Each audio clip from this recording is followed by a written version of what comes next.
Hey guys, and welcome to Pheas Airsoft, where today I'm going to be unboxing this Double Bell P90.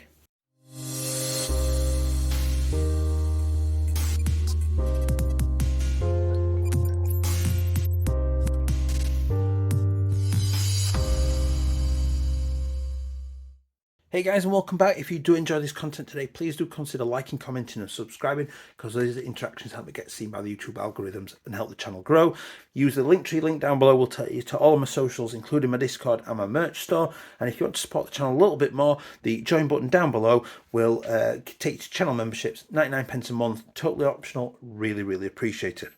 So I am back then with another Double Bell unboxing. This time it's the P90. I am pretty excited to find out how good or bad this is. So P90 are pretty much the new comers to the airsoft market, where they seem to have had a resurgence of late. So fairly standard brown packaging that we've been used to, just a little bit of a label on the bottom there, a stock label from the retailer there. Not much else is going off in there at all, other than a bit of branding. There is a bright pink Japanese anime version as well, but we've got the metal gearbox plastic shell version. So let's get this open and have a look. Now, I decided to pick it up with some of its own mid caps, double bell mid caps. So we've got one mid cap. These are 68 rounds. Considering how trigger happy Pheas is, that's not going to last me an awful long time. Two mid caps, three mid caps, and last but not least, stuck, number 4 mid caps. So put those out of the way. We've also got a spring in there. I'm guessing this is the factory standard. I will double check that when we do the chrono. And there it is, the P90 itself. Now, those that have known me a long time will know that once upon a time, I was not a fan of P90s. And I wasn't a fan of P90s because when I got into airsoft, nobody was a fan of P90s. And if you had a P90, you got a lot of abuse. Same for FAMAS as well. And I loved FAMASs from the beginning. So this is a Tokyo Marui clone, and I am actually, there is a little bit of heft to that, probably not quite two kilograms. I have just realised that is a high cap. I thought it was a mid cap for some reason that came with it as standard, but it is a high cap. The heft, the majority of the heft is in the back there, which is the gearbox. And I can feel that that heft is there, you know, that is the majority of it. Now when you're shouldering it, that's not too bad because you get it in your shoulder and you are sort of carrying that weight into your shoulder, so you're just not going to feel this at all. Now to be honest, I could probably pretty easily run that effectively as a pistol all day long without any sort of issues at all. But I am liking that. Not so keen on the high cap. Get that out of the way. So let's have a look at this then. So we've got a very plastic muzzle brake, which I'm guessing it is. It is a negative thread, and we've got an adjustment screw behind it so that you can tighten down behind it to secure it in place. That's fairly cool. So we've got our top rail then for mounting optics, but we've also got built-in iron sights. So we've got a single peg at the front, we've got a notch at the back there. There's possibly, oh, there we go, look, we've just got enough height. There we go. Just got enough height that we can see that peg down there. It is not the best for sort of getting your cheek down to it on the side of the stock to look down it, but it's not terrible either. We've then got two plastic little rail units that do look like they will come off as well. At least one will, I think. That doesn't look amazing quality, but we have got two little side rails for a flashlight will fit on there quite perfectly. We've then got obviously the front of the mag well, where the mag comes in and clicks into place, which looks quite nifty. We've then got this weird pistol grip, well, holding position. So the way that we hold it is our thumb goes in, figure comes around here, and here's the selector. We've got safe, single and auto, and then the intention is that your other thumb comes in this side and your grip like that. I have seen people do it like that, which is absolutely fine, but I believe one of the main ways of holding it is like that, to keep it nice and compact into your body. Again, considering it's all plastic, there's very little movement or creak in it. It feels really, really solid. So we've seen the Selector there then. So in safe, a little bit of tiny movement, click it. In single, full movement. Feels a bit, well, it's a known thing with P90s that it's on a trigger bar, so there's a metal bar going from here to the back, and it just is what it is. You get a little bit of dead space in there on other P90s, so I wonder if this is similar. And then the auto is same again. So I'll put that back to safe. Moving back then, we've got in here access to our hop unit, which that is saying, let's have a look, what is that saying? The hop should be fully off. In fact, does that open and close? That does open and close, that little window there. Now that is really awkward to get in there, so I'd consider possibly just taking this plate out if this was mine to keep. I'm even going to need a tool to get in there to adjust that hop. That's a little bit of annoyance. So because my fingers are pretty junky, I can't actually get in there. So we'll go in. The hop is rotating this way to apply hop to the gun. Yeah, and I'll double check that in the disassembly and how much hop is in there. So the hop window is there. Not an ideal adjustment size, but it is what it is. I have no idea what this is for. If you do know what this is for, I assume this is part of the real steel thing. Let me know what that section is actually for. But then we've got here, we've got the mag release. So you just pull back with both tabs to release the mag. Now, it's stuck and release again. You are going to have to hold it long enough to then lift the mag up and out the way, because it seems to be catching on this lip of this magazine. Let's just try that again.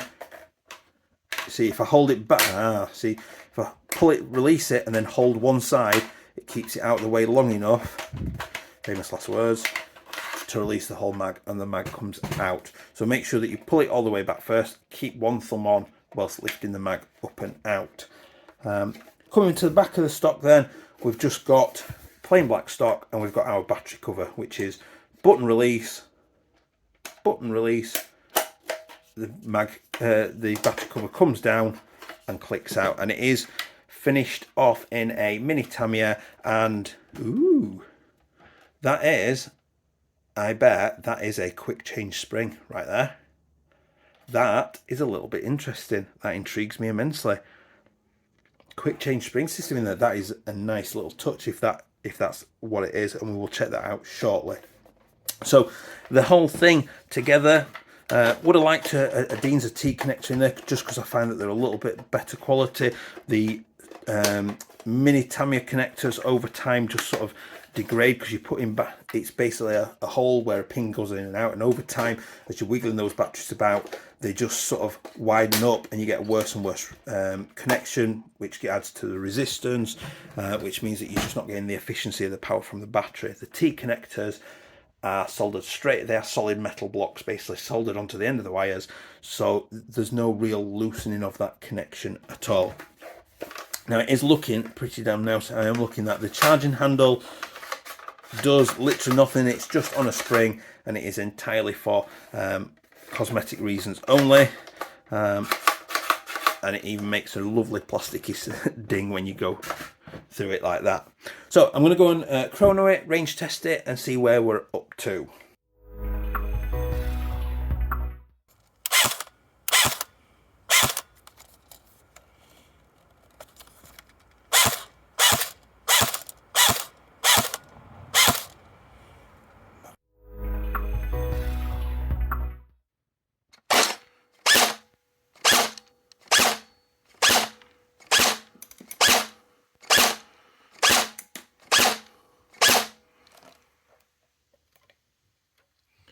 So 269 through to 262, lowest and highest 266 average. Wow.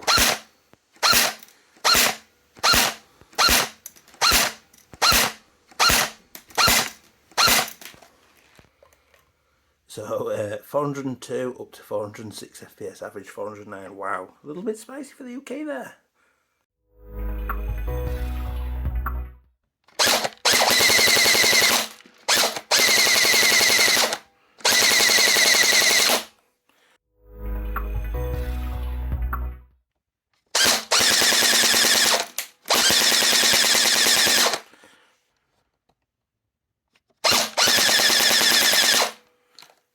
About 9.5 rounds a second for the 8.4.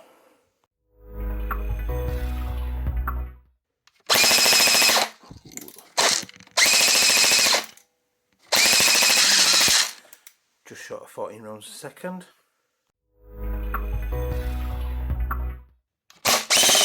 Wow. And the mag wasn't clicked in.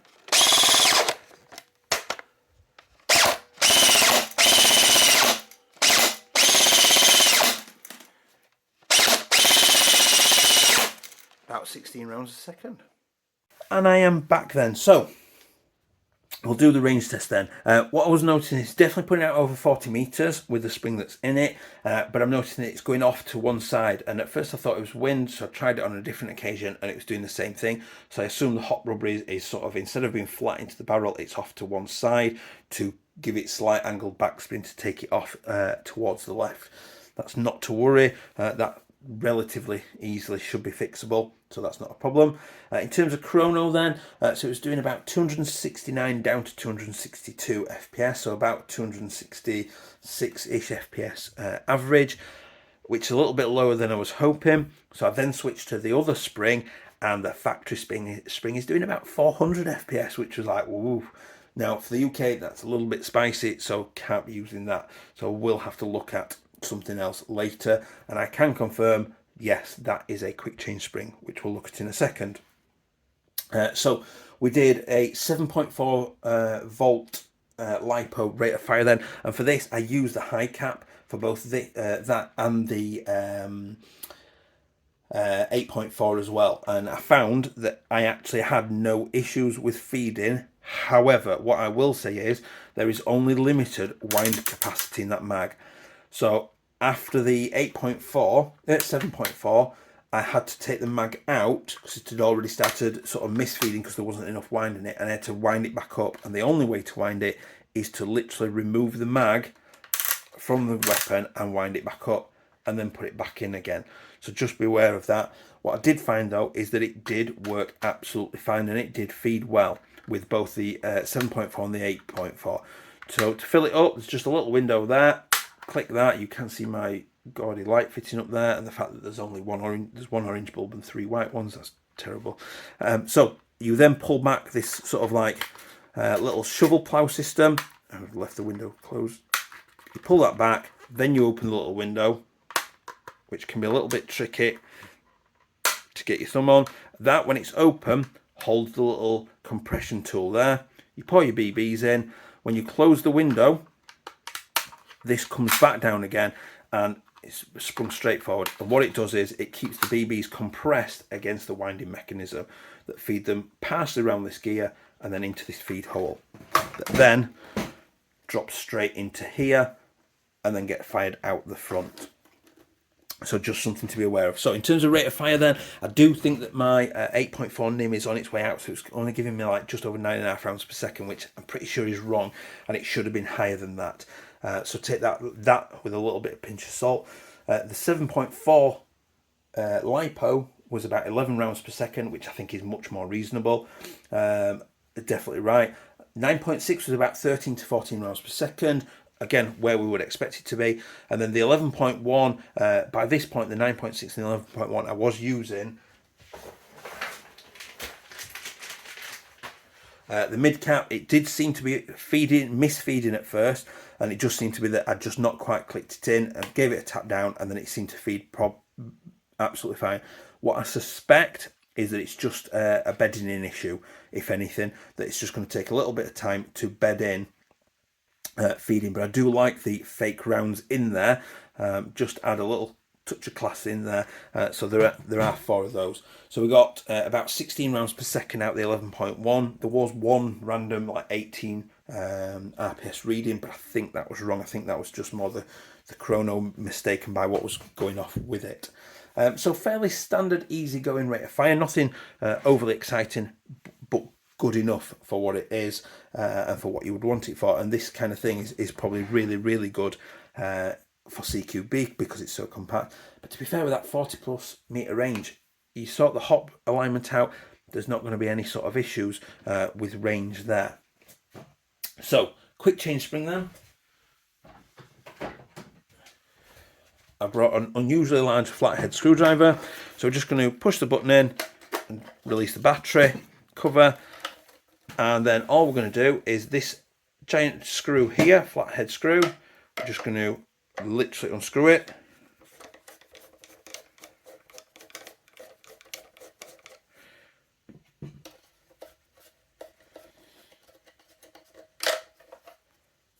Now it is, I did notice it's a bit oily. A little bit of oil on there, grease, whatever. Same with the quick change spring guide in the back there. Let's see if we can get, there we go. So I'm just going to put the head in, quarter turn, and I did find that I needed to just sort of just pry it a little bit. Oh, there we go, and that happens. So there is our spring guide. It has cracked as well. There's a crack in there. Wow, excellent quality. But there is bearings on there as well to help keep the spring on happy. Pull the spring out, slide a new spring in. This goes straight back in. In fact, this spring is so weak that I can even do it with my fingers without any issues. Again, quarter turn, and then I bring the big screw back in. And as soon as I'm done, there we go. Tighten that down. Use that to tighten it down as well.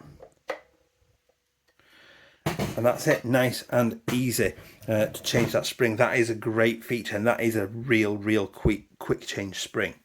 So we'll have a quick look at batteries then.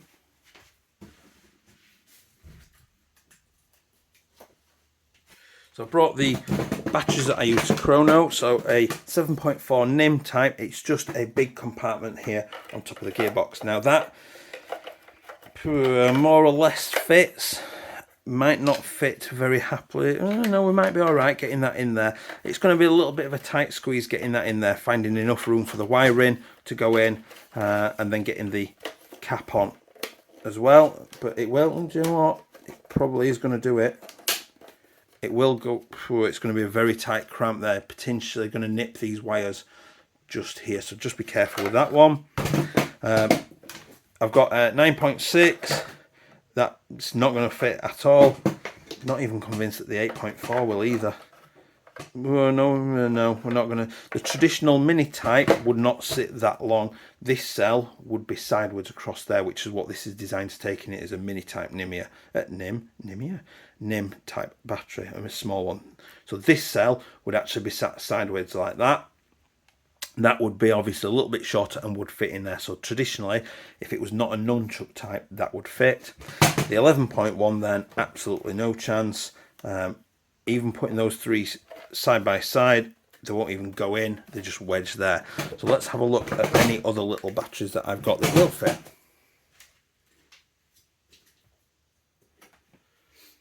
So I've got an 11.1 little stubby, and I've got a 1200 7.4 as well.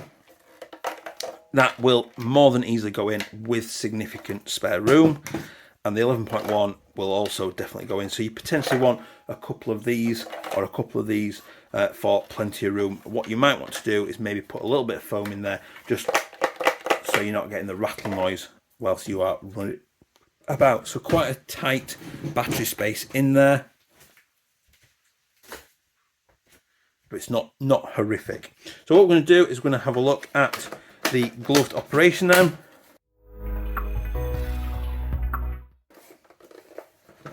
And for this, initially I'm going to put this in there because I like it. So here come the gloves.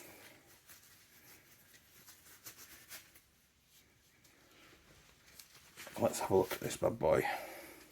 Now, in terms of holding it then, really comfortable, nice and ergonomic. It's designed to be like that. I can easily get on the trigger. I can easily change the selector with either hand without any issue whatsoever. That's absolutely fine. Charging handle is also ambidextrous, as is the selector, so you can fire this left or right handed. I can get the mag in very easily and get it back out very easily. Now reloading it, that'll just be down to a speed loader, which I can definitely do with a glove. Adjusting the hop without a tool, that's not going to happen very easily at all anyway, even without gloves, so that's possibly a slight no-no in terms of the mag. But then you wouldn't be mid-game typically messing with your hop anyway, and in terms of that, I definitely cannot get that little window open. I could probably get the compression part down, but there's no way I'm getting that little window open to reload that mag. But I can definitely put the mag in and out. And in terms of a battery change, yes, I can definitely change my battery with gloves on mid-game as well without any issues whatsoever.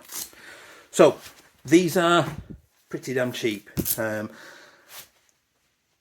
to be fair, after a spring change and just sorting out the hop, that's going to be pretty decent to be honest. The other thing I did forget to show is that pressing the button there, if you press the button in there, the whole upper does come off, and there is the barrel and hop, but we'll recover that shortly in the disassembly video. And it just clicks back into place. Famous last words. There we go. So all you do is, once it's released, it comes back out, and then just be careful that everything sits and locks back into the correct place. There is a locating pin there that goes into the front of this bit here. So as it comes back, just keeping it flat and level along the body, and it will kind of like sort of mostly locate itself really. He says, there we go, and it's gone back. So this button's now clicked in place. I can see the hop unit is in the right place, and that's locked down and secure and sorted. So for the cheap bit cost of them, they're pretty decent.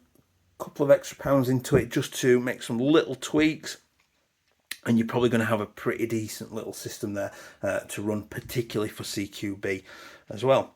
So I will leave the usual photos at the end of the video.